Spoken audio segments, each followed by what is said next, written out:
که په لنډو کې وایو په تېرو 20 کلونو کې هم امریکایانو او د دوی متحدینو په افغانستان په داخل کې چې هغه مرحله د اشغال مرحله وه، دوی د مشرتابه په کچه باندې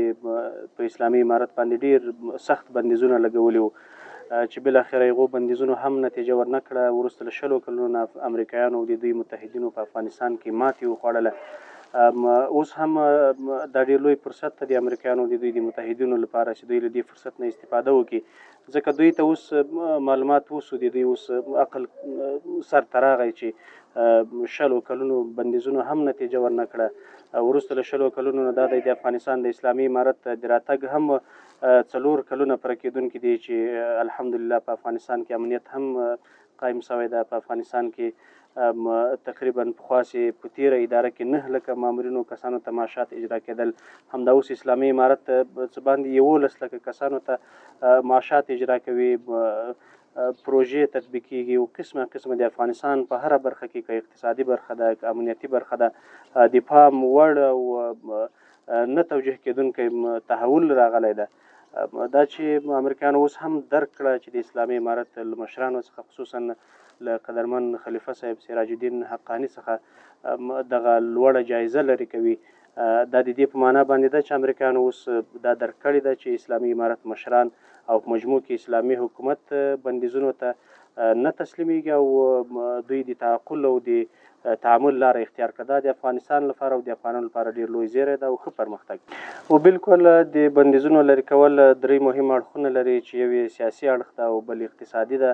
او که چېرته همدا بندیزونه همداسې لرې کړل سوي پاتې شي، د اسلامي امارت مشران خصوصا قدرمن حقاني صاحب به وکولی شي چې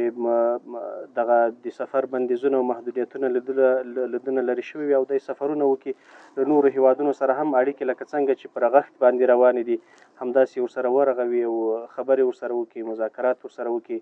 او همداراز په اقتصادي برخه کې هم دغه یو ډېر لوی تحول ده او ډېر لوی ګام ده. اوس به قدرمن حقاني صاحب د سفر له محدودیتونو راووت، دی به مختلفو هیوادونو ته سفرونه کوي، پانګوال به دې ته هڅوي چې افغانستان ته راسي، پانګونه وکړي او په افغانستان اقتصادي برخه او د افغانستان هغه د نړیوال مشروعیت برخه، که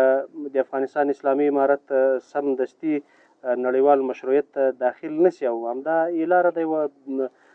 چینل خلاص شو د مذاکراتو لپاره، یو چینل خلاص شو د نړیوال مشروعیت لپاره. انشاءالله موږ دې ته خوشبینه یو چې د افغانستان اسلامي امارت به د دې بندیزونو لرې کولو سره ډېر مثبتې لاسته راوړنې له ځانه سره ولري. او بالکل د ټرمپ اداره په شمول د ده باندې دا دې نتیجې ته رسېدلي دي چې په اسلامي امارت باندې بندیزونه نوره نتیجه نه ورکوي او دوی کوشش کوي چې د تعامل له لارې نه له اسلامي امارت راوړاندې شي، او دا یو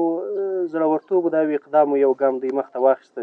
او نورو نړیوالو ته هم امریکایانو دا پیغام ورکړ چې د اسلامي امارت د مخالفینو سپورټ کول او د هغوی تقویه کول او له اسلامي امارت سره د بندیزونو لاره او دا پالیسي هم نتیجه نه ورکوي. اوس امریکایان دې نتیجې ته رسېدلي دي چې له دې نه وروسته به له اسلامي امارت سره دوی د تعامل او د تعقل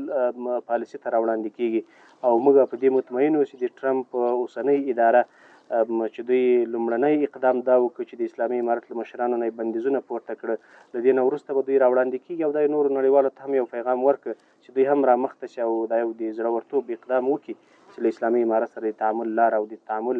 هغه چینل خلاص کړي.